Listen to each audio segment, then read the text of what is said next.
거룩하신 하나님 앞에 설 수 있는 자, 거룩하신 하나님 앞에 설 수 있는 자 제목으로 말씀을 나눕니다. 프린트물 또 참고해 보시면서 제가 쭉 설교를 진행하겠습니다. 어느 정도 이 교회를 다녀오신 분들, 사무엘상을 접해 보신 분들은 방금 읽었던 본문에 달진 않았지만 흐름을 좀 낯설지 않게 아실 수 있을 겁니다. 그러니까 블레셋 사람들에게 언약궤를 뺏기고 나서 언약궤가 블레셋에 머문 7개월 동안 이 블레셋 지역에 일어난 어떤 사건들, 그러니까 재앙 같은 것들이 일어났고, 그래서 블레셋 사람들이 이 언약궤를 다시 이스라엘 땅으로 돌려보낸 내용들이 이 5장 6장에 나와 있습니다. 이 5장 6장 전체 이 사건의 중심에 항상 있는 것은 언제나 하나님의 언약궤입니다. 이 언약궤를 대하는 태도 때문에 어떤 사람들은 재앙을 당하고 죽음에 이르기도 합니다. 값비싼 대가를 치르고 나서야 언약궤를 바라보는 사람의 태도가 달라지는 것이죠. 우리는 언약궤를 둘러싼 이 사람들의 태도와 변화 과정을 짚어보면서 오늘 우리에게 언약궤가 의미하는 것이 무엇이고 우리의 신앙 태도에 있어서 우리가 붙들어야 할 게 무엇인가를 함께 나누고자 합니다. 지난번 4장을 복습해보면 이스라엘은 에벤에셀 전투에서 블레셋에게 패해서 4,000명이나 죽임을 당했어요.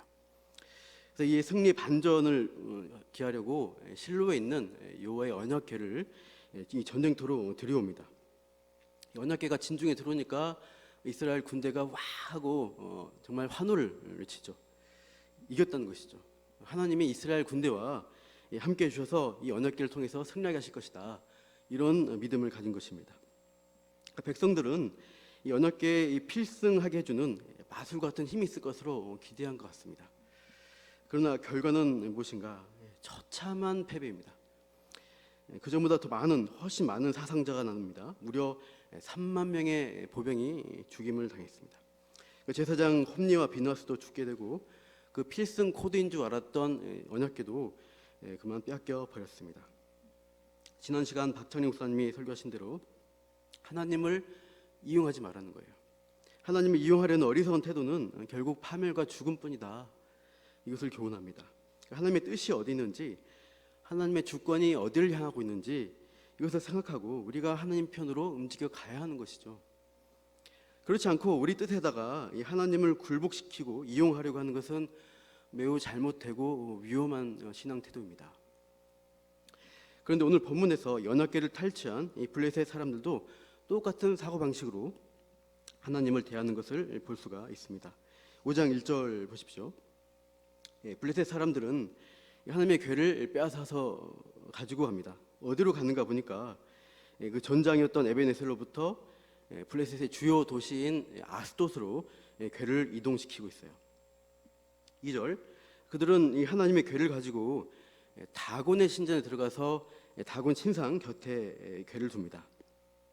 고대 근동에서 전쟁에서 승리한 사람들은 정복당한 백성들의 그 신의 상징물, 궤 같은 것들, 그 신상들, 그런 것을 가져다가 자기들의 신전에다가 이제 안치시켰습니다. 그 의미는 정복당한 자들의 신들이 승리한 자기들의 신에 복속되었다, 굴복되었다, 이것을 선포하는 행위인 것이죠. 본문 1, 2절에 이 블레셋 사람들의 행동을 묘사하는 중요한 동사가 반복되고 있는 것을 볼 수 있어요. 1절에 보시면 하나님의 궤를 빼앗아 가지고 2절에 하나님의 궤를 가지고 있죠. 가지고라는 동사. 3절에도 다곤을 일으켜서 일으켜, 이 동사가 다 같은 발음의 동사입니다. 라카흐라고 하고요. 프린트물에 썼는데요. 취하다. 그러니까 술 취하다가 아니고 잡다, 데려가다, 이런 식의 취하다의 라카흐 동사가 쓰입니다. 그러니까 블레셋 사람들은 하나님의 궤를 자기들의 손으로 취해서 자기들이 원하는 곳에 갖다 뒀어요. 즉 다곤 신전의 다곤 신 곁에 전리품으로 갖다 둠으로써 하나님을 이 다곤 신 손 아래에 지배받는 대상으로 보여주는 거예요.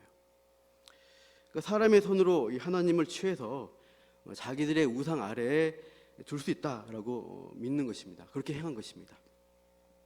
이것은 가장 중요하고 최고의 가치로 여겨야 할 어떻게 보면 엄중하신 그 하나님을 너무 가볍게 대하는 태도이죠. 그러니까 우상 숭배라는 것은 하나님보다 다른 것을 앞세우고 중요하게 여겨서 하나님을 자기 목적을 위한 발판이나 수단으로 전락시키는 것을 말합니다. 이 미국 맨하탄 리디머 교회에 다니셨던 팀 켈러 목사님 책이 많이 한국에 지금 출간이 되고 있어요. 그분이 쓰신 책 중에 내가 만든 신이라는 책이 있습니다. 5장에 보시면 내가 만든 신, 권력이라는 제목이 있는데 그 아래 내용 중에 흥미로운 이야기가 있어서 소개하겠습니다. 이 제임스라는 사람이 있는데 그 사람이 예수님을 믿기 전에 굉장히 여색을 밝혔다고 해요. 여자를 유혹해서 잠자리를 가지려고 애를 쓰는데 이제 그 목적을 달성하고 나면은 그 여자에 대해서 금방 흥미를 잃어버리고 헤어졌다는 거예요. 그래서 또 새로운 여자 만나고 또 헤어지고 이런 식의 행동을 하는 것입니다. 그러니까 바람둥이죠. 그의 삶의 목적과 그 중심은 성적인 쾌락을 추구하는 것으로 보여졌어요. 그런데 나중에 이 사람이 기독교를 받아들이고 이제 성적 일탈을 끊게 됩니다. 그리고 이제 기독교 사역에 열중해요. 열심히는 삽니다, 뭐든지. 그런데 그 책에서는 그의 우상 숭배의 행각이 계속되고 있다라고 합니다. 뭐냐? 그가 다시 성적 일탈에 빠진 것은 아닙니다. 문제는 이 제임스라는 청년이 수업이나 어떤 토론을 할 때 논쟁을 일삼고요. 항상 이기려고 들고 어떤 마음이든지 자기가 회장처럼 주도하려고 하는 행동 성향을 보이는 거예요. 신앙을 주제로 간증할 때도 회의론자들이 있어도 그들과 격렬하게 논쟁하면서 몰아붙입니다. 그래서 이 책에서 내린 결론은 그 제임스의 삶의 목적과 가치가 예수님 믿어서 그리스도께로 옮겨진 것이 아니라 여전히 타인에게 권력을 행사하는 것에 그의 삶의 중심이 있다는 거예요. 과거 성적 일탈을 했던 것도 뭐냐? 마음만 먹으면 내가 어떤 여성과도 동침할 수 있다는 그 권력, 힘을 누리기 위함이었던 거고, 그래서 이미 자기 권력에 넘어온 여성에게는 흥미가 없어진 거죠. 정복했다 이렇게 생각하는 거죠. 기독교 사역에 들어오려고 한 것도 뭐냐면 하나님과 사람을 섬겨야겠다. 참 기독교의 사랑으로 잘 해야겠다는 게 아니라 내가 옳다, 내가 믿는 진리가 가장 확실해, 이런 권력을 나타내기 위해서 그렇게 논쟁하고 싸우는 것입니다. 그러니까 이 사람은 권력의 우상이 성적인 어떤 음행의 형태에서 종교적인 형태로 바뀌었을 뿐이고 여전히 그는 우상 숭배, 권력이라는 힘이라는 우상 숭배를 하는 사람으로 있는 거예요. 우리도 이런 식으로 교회 안에 하나님 믿는다고 하지만은 내 권력과 어떤 인기, 명예, 탐욕 이것들을 무겁고 중요하게 여기는 그래서 하나님을 가볍게 갖다 붙이는, 이용하고 있지 않은지 우리가 자신의 신앙생활을 돌아볼 필요가 있습니다. 열심을 내는데 목적이 다른다는 거예요. 하나님을 높이고 사람들을 사랑하는 게 아니라 내 안에 있는 어떤 욕망을 추구하는 것이죠. 예를 들면 기도도 잘못할 수가 있다는 것입니다. 우리가 기도를 많이 하면 좋습니다. 오랜 시간 기도하면 정말 다 좋은 거냐? 오래 하면 좋긴 한데 더 중요하게 봐야 할 것은요, 기도의 방향과 목적이 뭐냐가 더 어떻게 보면 중요해요. 여러분 경부선 타고 부산 가야 되는데 차가 막힌다고 해서 어떻게 해요? 다른 도로 타버리면 어떻게 됩니까? 광주로 가버리면 안 되잖아요.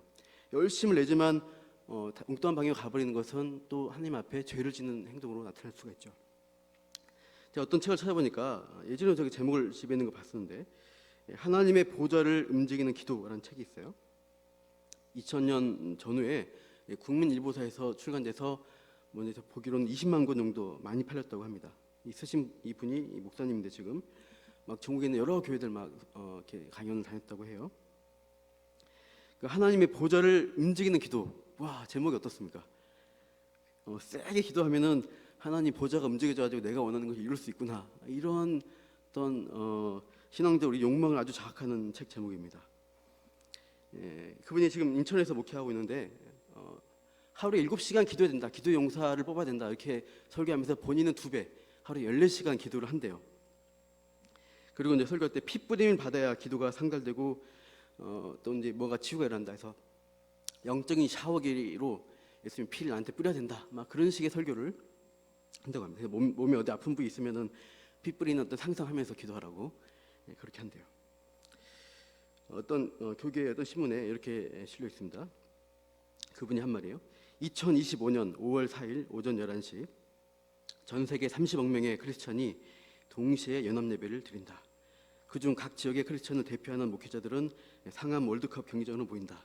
이 일을 이루기 위해서 기도하는 교회, 그 교회 70명이 창세전에 선택되었다. 70명은 마침내 예배를 드림과 동시에 전 세계 30억 명 구원의 과업을 완성하게 된다. 이런 식의 약간 이상한 직통 계시의 발언을 하는 거예요. 지금 이제 옛날에는 괜찮다, 요즘 많이 이상해졌어요. 그래서 그분은 2000년 이 기독교 역사에서 자기만큼 이 진리를 깨달은 사람이 없다고 하면서 이 자기 교회 와야지 구원받는다, 이런 식으로 지금 이단의 길을 가는 것 같습니다. 그러니까 내가 기도를 열심히 해서 하나님 보좌를 움직이려 하면은 돼요, 안 돼요? 움직이시면 안 돼요. 그렇게 될 수도 없고 그렇게 되어서는 안 됩니다. 하나님의 보좌는 결코 가볍지 않습니다. 하나님의 보좌와 또한 언약궤는 우리가 마음대로 취하고 휘두르고 갖다 붙일 수 있는 그런 대상이 아니에요. 내 권력, 내 욕망을 채우는데, 내 우상을 세우는데 도움을 준 도구로 이 하나님의 언약궤를 하나님을 취급하지 않기를 간곡히 부탁드립니다. 그래서 하나님은 하나님 자신을 가벼이 대하는 이 블레셋 사람들을, 어리석은 자들을 어떻게 처리하시는가 보시면 3절에 보시면 이 아스토테 다곤 신의 이 숭배자들이 이튿날 그 언약궤를 두고 이튿날 아침 일찍 일어나 보니까 이 다곤이 여호와의 궤 앞에 엎드려져서 얼굴이 땅에 닿아 있는 것입니다. 한마디로 엎드린 다곤의 모습이 마치 여호와 앞에 경배하는 자세로 있는 거예요. 전쟁에 승리해서 여호와의 신이 다곤 신에게 져가지고 지배받는다 생각하고 다곤 신상 옆에 전리품처럼 갖다 뒀는데 오히려 이 다곤이 여호와 궤 앞에 머리 박고 엎드려 있는 거예요.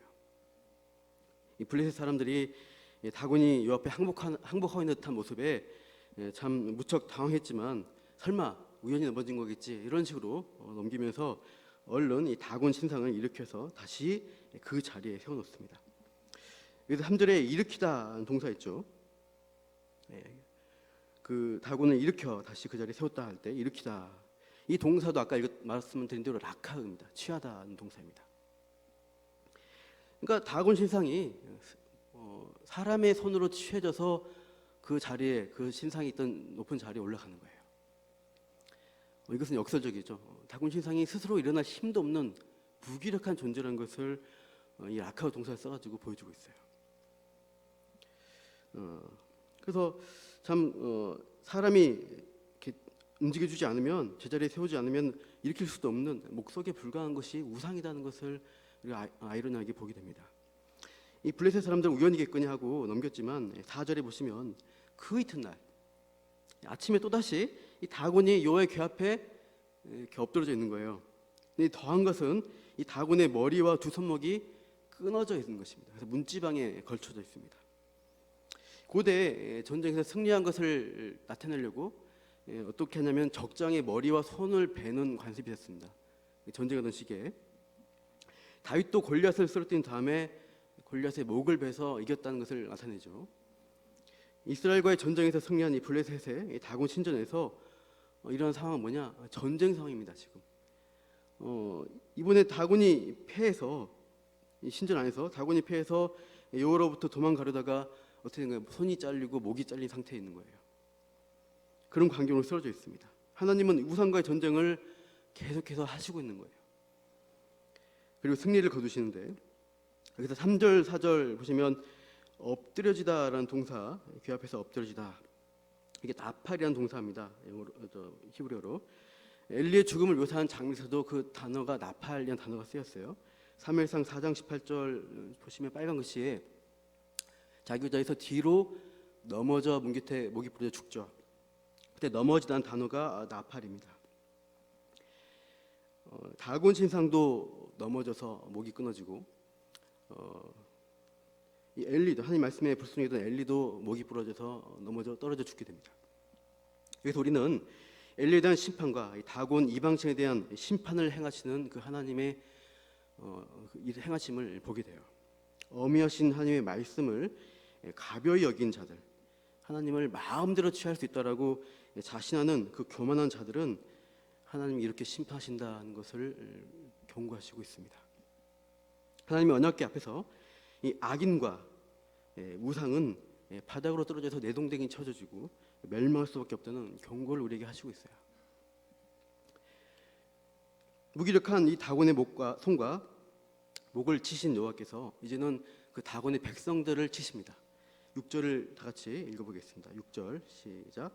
여호와의 손이 아스돗 사람에게 엄중히 더하사 독한 종기의 재앙으로 아스돗과 그 지역을 쳐서 망하게 하니.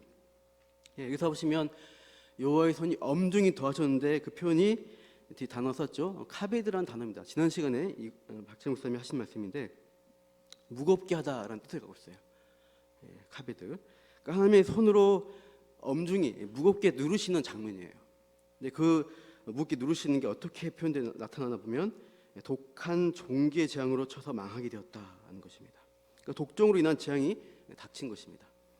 다곤 신전에 있던 아스돗으로부터 해서 계속해서 그 여호와 궤가 이동하는 곳마다 다 블레셋의 도시들이 재앙을 받습니다.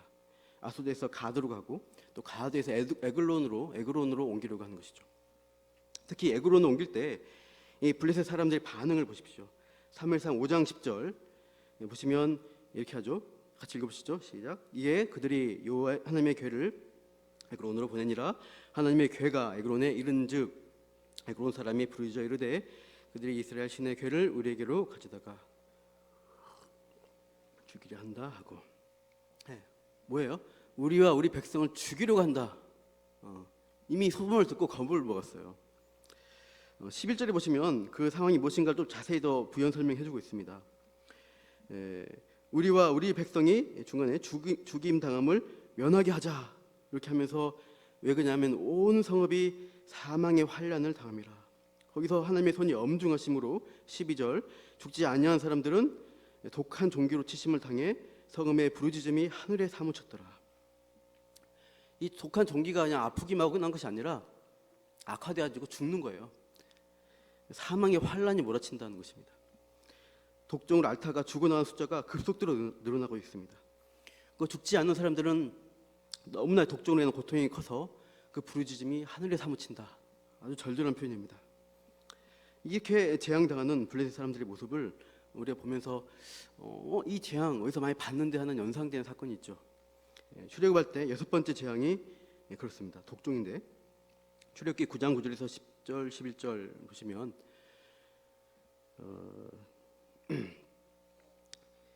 그 10절 11절 같이 두 줄만 읽으시죠. 시작.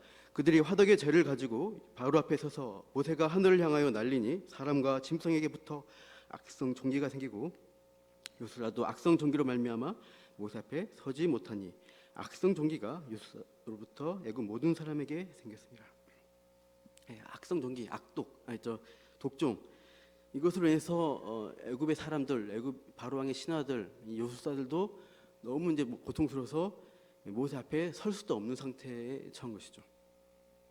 이것은 다곤 신이 이기게 해주셨다 하면서 승정을 울리면서 이 언약궤를 마음대로 취급했던 이 블레셋 사람들에게도 이 하나님의 주신 재앙으로 그들이 서지도 못하고 막 고통 죽어가고 있는 그런 상황과 똑같은 맥락이 이어지고 있는 것이죠.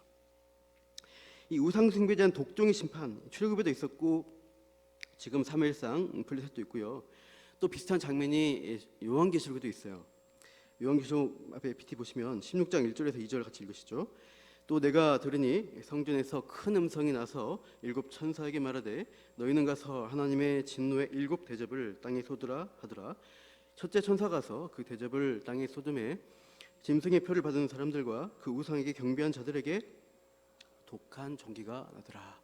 악하고 독한 종기가 우상 숭배자들에게 땅의 임금들 지금 다음 쪽은요.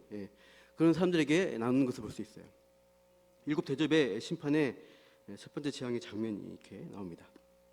하나님을 가볍게 여기는 사람들이에요. 다 우상 숭배하면서 하나님을 도구로 취급한 자들, 그런 자들에게 하나님이 무거운 엄중한 손으로 재앙을 내리십니다.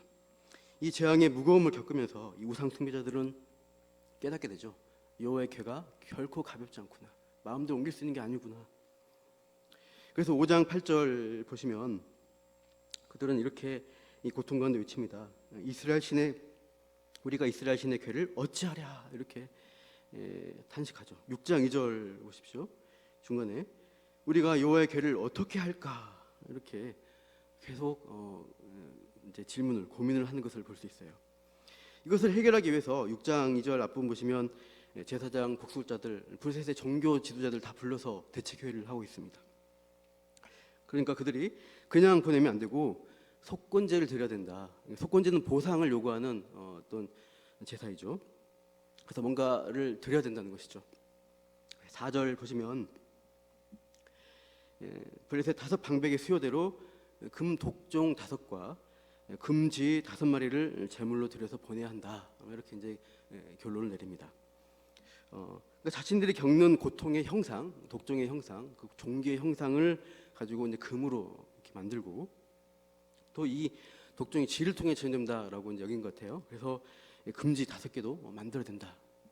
그래서 금이라는 아주 무겁고 값비싼 아주 중한 금속을 통해서 이것을 하나님께 드려서 자신들을 내리누르는 하나님의 손을 이 손의 제약을 가볍게 하자는 발상을 하는 것입니다. 그러니까 무겁고 가벼움의 대비가 계속 있는데요. 약간 미신적이지만 이 대조를 통해서 하나님의 영광이 강조되는 표현이 되는데요. 사무엘상 6장 5절 말씀 한번 읽어보겠습니다. 시작. 그러므로 너희는 너희의 독한 종기의 형상과 땅을 해롭게 하는 쥐의 형상을 만들어 이스라엘 신께 영광을 돌리라. 신들과 그래서 가볍게 할까 하노라. 예, 영광이라는 단어가 카보드라는 단어로 지난 시간도 말씀드렸던 겁니다. 카보드는 이제 명상인데 영광, 무겁게 함 이런 의미가 있는 것이죠.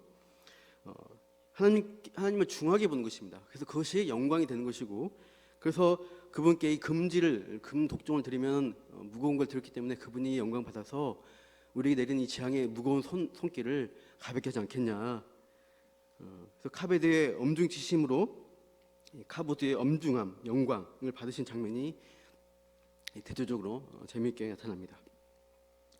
이 블레셋 방백들은 지금 자신들이 당하는 재앙이 과거 애굽의 열재앙과 비슷하다는 것을 깨달아요. 그 6장 6절 보시면 애굽인과 바로가 그들의 마음을 완악하게 한 것 같이 어찌하여 너희가 너희의 마음을 완악하게 하겠느냐. 그가 그들 중에서 재앙을 내린 후에 그들이 백성을 가게 함으로 백성이 떠나지 아니하였느냐. 완악하게 하다 이 동사도 카베드입니다. 일부러 쓴 거예요. 무겁게 하는 거, 마음을 무겁게 해서 움직이지 않는 겁니다. 하나님이 내 백성 보내라 그러는데 바로 강팍하게 무겁게 마음을 가져서 자기 마음을 변치 않게 하는 거예요. 계속 고집부리는 거예요. 그렇게 하니까 하나님이 어떻게 해요? 재앙을 점점 더 무겁게 내리십니다. 나중에 장대를 쳐버리시죠. 그렇게 하니까 애굽이 결국 손을 놓고 이스라엘 백성들을 내보내지 않았느냐. 그 과거의 사건을 블레셋 방백들이 똑같다는 거예요. 우리도 깨달았다는 거예요. 그래서 우리도 빨리 내보내야 된다는 것을 알게 됐죠. 그래서 이 사건이 이 출애굽기에서 이 사건에 대해서도 하나님이 영광 받으셨다는 표현을 똑같이 씁니다. 한번 보시죠. 출애굽기 14장 17절 18절 읽겠습니다. 시작. 내가 애굽 사람들의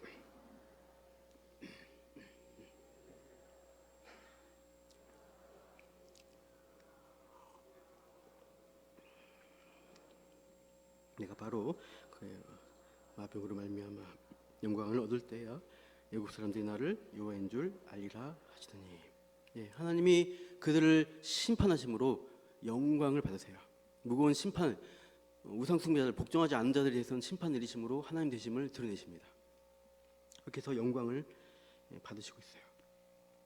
애굽을 무겁게 지심으로 하나님이 영광 받으신 것처럼 이 블레셋 진영에서도 이 심판과 재앙으로서 하나님의 엄중하심과 엄위하심을 나타내시고 영광을 받으신다는 것입니다. 그러니까 하나님의 인재를 상징한 언약궤를 우리 마음대로, 인간 마음대로 취할 수 없다, 이것을 깨달은 것이죠. 이 블레셋 사람들은 이제 이 언약궤를 어디로 보내야 하느냐 고민합니다. 그 앞에 이제 5절 2절에 보시면 6장 2절이죠. 6장 2절 그 딱 가운데 중에 보시면 그것을 어떻게 그 있던 곳으로 보낼 것인지 우리에게 가르치라라고 말합니다. 그 있던 곳이란 단어 자, 이제 피울팀에 써놨습니다. 3번 아래 써놨는데요. 메코모라는 단어고, 이 단어가 5장 3절에도 있어요. 5장 3절에 다곤이 엎드려져서 일으켜서 다시 그 자리 할 때 그 자리가 메코모입니다. 그리고 5장 11절에도 그 이스라엘 시내의 교회를 보내어 그 있던 곳으로 돌아가게 할 때 5장 11절에 거기도 메코모라는 단어예요. 계속 반복되고 있습니다. 이 언약궤를 메코모 그 자리, 원래 있었던 그 자리로 어떻게 보낼까? 다곤신, 어떤 사람의 손으로 들었다 놨다 하는 그런 우상처럼 사람 마음대로 취할 수 있는 분이 아님을 비싼 대가를 치르고 7개월 동안 죽을 고생을 하고 깨닫게 되는 하나의 진리예요. 제가 오늘 본문을 길게 잡은 이유 중 하나가 이 언약궤가 가야 될 장소에 대한 궤도를 잘 보여주는 흐름이 있는데요. 그 5장 2절에 보시면 다곤의 신장이라는 단어를 우리 오늘 보시면은 베트 다곤 이렇게 되어 있습니다. 베트 다곤, 베트가 집이에요. 다곤의 집이라고 되어 있는 표현입니다. 거기로 이동했죠. 9절에 보시면 6장 9절입니다. 6장 9절로 가시면 그 궤를 이스라엘 땅으로 보내려고 할 때 그 적경지인 9절에 벳세메스로 가면 된다. 벳세메스입니다. 세메스는 태양의 집이란 벳 집이고 벳세메스 태양의 집, 거기를 보내겠다는 거예요. 집들이 이렇게 반복되는데, 그래서 벳세메스 사람들을 통해서 이스라엘 땅으로 들어왔어요. 언약궤가 돌아왔습니다. 6장 14절을 보시면 번제를 드립니다. 암소를 메고 암소를. 15절 보면 그 구약의 율법을 규례를 따라서 레위인들이 메야 돼요. 언약궤를. 레위인들이 궤를 옮깁니다. 이 벳세메스 큰 밭에 어떤 반석이 있었나 봐요. 큰 돌. 거기에다가 궤를 올려놓죠. 그리고 거기서 번제와 다른 제사를 15절에 보시면 드립니다. 그래서 하나님 경배하죠. 그러니까 규례를 따라서 했습니다. 근데 문제는 19절, 그들이 호기심이 생긴 거예요. 한 번도 본 적이 없는데 안에 뭐가 있지? 하면서 이 호기심에 의해서 하나님의 궤를 열어본 것입니다. 이 행위는 무엇일까요? 블레셋 사람과 똑같은 행동입니다. 겉에 형식은 예배드리는 예배자로 나갔지만 하나님의 언약궤 앞에서 하나님을 가볍게 여기기 시작했어요. 성막에 휘장이 가려져 있을 때, 대제사장만 1년에 한 번 들어가는 그 장소일 때는 감히 이렇게 들여다볼 생각 못했을 텐데, 지금 자기들 밭에 바위에 눈에 보이니까 뭐가 있나 하고 호기심으로 가볍게 열어보자, 이렇게 하나님을 가볍게 여긴 행동으로 대했습니다. 블레셋 사람과 똑같은 행동입니다. 더 방자하죠. 그것을 친히 열어봤다는 거예요. 그 일로 인해서 이 가로 안에 오만 돼 있는데요. 이것은 사본상 그 오만이 없는 사본도 있어서 그 마을 아주 크지 않기 때문에 아마 표기상 사본상 오류다로 봐서 70명으로 많이 봅니다. 그래서 70명의 마을 사람들이, 가까이 있던 사람들이 죽임을 당했어요. 즉사한 것이죠. 하나님을 경외하지 않고 가벼이 여긴 이 일로 이 벳세메스에 많은 사람들이 죽임을 당했습니다. 그리고 남은 가족들이 슬피 울면서 이렇게 외치죠. 사무엘상 6장 20절 같이 읽으시죠. 시작. 벳세메스 사람들이 이르되 이 거룩하신 요 앞에 누가 능히 서리요? 그를 우리에게서 누구에게로 올라가게 할까? 네, 이 거룩하신 하나님 여호와 앞에 누가 능히 설 수 있겠냐? 이때서야, 다 죽고 나서야 하나님을, 우리가 그 엄중하신 하나님을 함부로 냈구나, 이걸 깨닫고 슬퍼하죠. 그래서 감히 언약궤를 들 생각 못해요. 두 사람이 매면 들 수 있습니다. 쉽게. 무겁진 않아요, 실제로. 하지만 그 어미하신 하나님 앞에, 심판하신 하나님 앞에 무서워하면서 감히 들 생각 못합니다. 그래서 어떻게 하나요? 21절 보시면 이 남은 벳세메스 사람들이 전령을 보내요. 산지에 있는 기럇 여아림 주민에게 보내서 니들이 내려와서 이것을 메고 올라가라. 우리 못한다. 옮기지도 못하겠다. 이렇게 부탁을 하게 됩니다. 그래서 7장 1절 보십시오. 거기 하시면 어디로 가요? 기럇 여아림에 올라가니까 거기에 레위 사람 아비나답이 있는데 그 사람의 집에 언약궤가 들어갑니다. 이 아비나답의 집, 이것도 원어로 벳 아비나답입니다. 언약궤가 점점 집 하면서 옮겨가요. 근데 여기 이 아비나답의 집도 계속 있을 것이 아니라 임시 거처입니다. 좀 길게 7장 2절인가 3절 보면 20년 넘게 있었다고 돼 있죠. 나중에 다윗이 옮기는 시기까지 하면 더 길게 가는데 이 언약궤가 이제 나중에는 최종적으로 어디로 가나 보면은 다윗 성으로 옮겨졌다가 그 아들인 솔로몬이 성전을 완공했을 때 예루살렘 성전으로 언약궤가 최종적으로 정착하게 됩니다. 그것에 머물게 될 때 다윗에게 주신 언약으로 확증하시면서 성전 지성소에 언약궤가 이제 상주하게 되죠. 근데 이것으로 해피엔딩으로 끝나면 좋겠는데 그렇지 않아요. 언약궤가 솔로몬 성전에 안치된 언약궤는 이 왕정 시대, 분열 왕국 시대 쭉 왕들이 뭐 싸우고 북쪽 이스라엘, 남쪽 유다로 나눠지고 이렇게 전쟁도 일으키고 하는 가운데 잘 등장하지 않습니다. 나중에 바벨론이 남유다를 완전히 멸망시킬 때, 그때 남유다가 멸망했을 때 이 언약궤는 완전히 소실된 것으로 보입니다. 그 뒤에 이제 언약궤가 찾아볼 수가 없어요. 이 성전에 있는 성전, 이 언약궤는 이 구약 신구약 전체에서 의미는 하나님의 강력한 임재 상징으로 주어진 것입니다. 하나님이 임재하셔서 백성 가운데 거하신다. 이 언약 가운데 이 언약 백성에게 함께 하겠다라는 약속의 상징입니다. 그래서 언약궤 뚜껑에 보시면 예전에 이근영 목사님 출애굽기 하실 때 케루빔이라는 그룹이라 되어 있죠, 우리말로. 그 천사가 날개를 펴가지고 뚜껑 양쪽에서 이게 덮습니다. 이렇게 마주보는 자세로 날개를 펼쳐서 맞대고 있는 그 공간이 여호와의 보좌가 있는 곳, 하나님이 좌정하시는 장소라고 해서 속죄소라고 불립니다.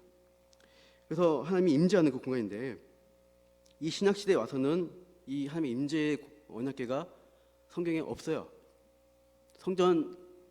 헤롯 성전에 언약궤 없습니다. 없어졌어요.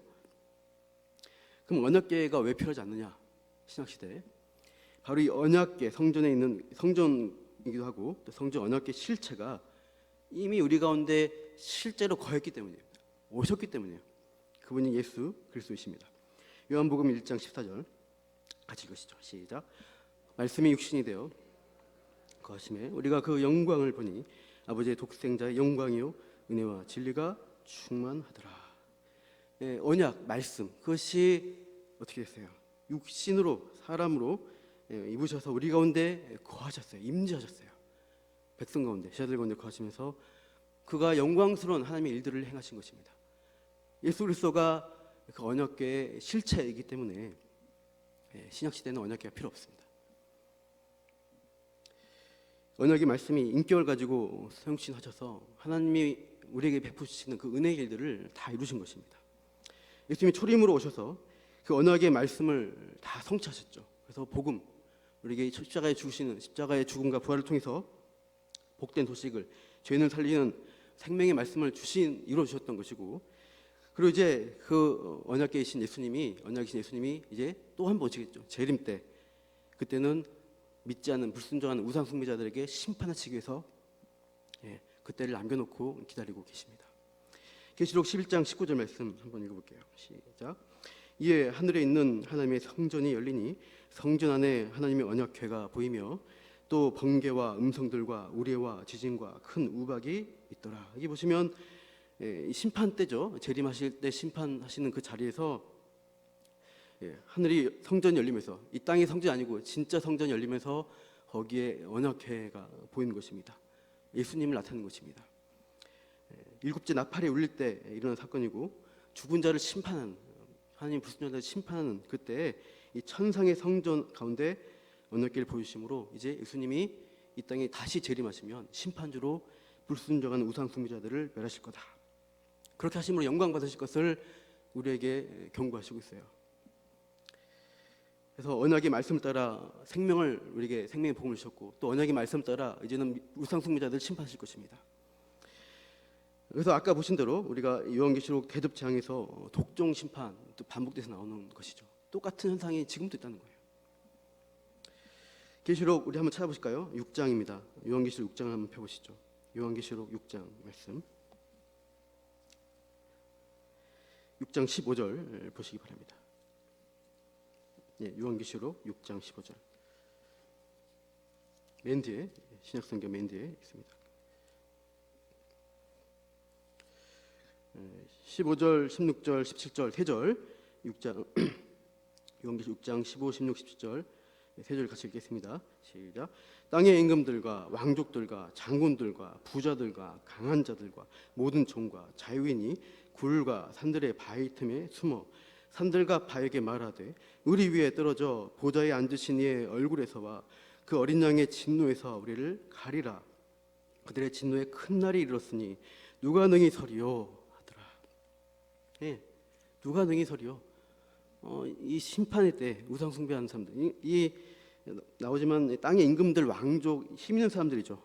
다 자기의 권력을 의지하고 자기의 명예를 추구하고 그런 것에 뭐 기독교는 이름을 가지고 있지만은 하나님을 이용해서 자기가 높아지려 하는 그런 사람들 다 포함해서 자유든 종이든 상관없이 그들에게 다 심판이 내리게 됩니다.